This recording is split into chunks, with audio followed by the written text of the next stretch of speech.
રાજકોટ જિલ્લાના ધોરાજીના ખેડૂતોએ આવેદનપત્ર આપ્યું। ભાદર 1નું પાણી રવિ પાક સિંચાઈ માટે કેનાલમાં છોડવાની માંગ સાથે આપ્યું આવેદનપત્ર। કેનાલની તાત્કાલિક સફાઈ કરી અને કેનાલથી તોરણિયા પરબડી તરફ જતા રસ્તાનું રિપેરિંગ કરવાની માંગ કરવામાં આવી છે। ધોરાજીથી પરબડી જતા માર્ગની અંદર જે કેનાલના પાણી આવે છે 19 અને 21ના પોલના પાણી ખેડૂત બગાડી અને કેળામાં આપે નાખે છે। એ કેળો રિપેર કરવા માટે પાણીની સપ્લાય એને બંધ કરવી આવી અરજી અમે ઇરિગેશનમાં આપેલી છે।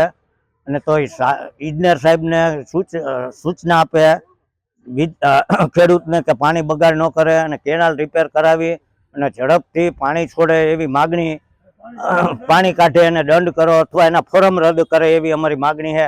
કેળામાં હલાય નહીં એવી પરિસ્થિતિમાં પાણી આવે છે એટલે આ ખેડૂતને કાયમ ભોગવવાનું છે। 35 ખાતેદારને એ કેળામાંથી હાલવાનું થાય છે, જેથી કરીને આ સત્વરાનો નિર્ણયને ઉકેલ લઈ આવે। ધોરાજીથી તોરણિયા નાની પરબડીનો માર્ગ જે કેનાલનું પાણી કેનાલ છૂટે એટલે પાણી એમાં બહુ નીકળે છે। જે તે પોલ આવતા હોય તે પોલમાંથી પાણી નીકળે છે।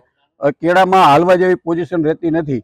જો કેળામાં અમારે વાવેતર કરવા જવું હોય તો પણ કેળામાં હલાતું નથી એવી પોઝિશન થઈ જાય છે।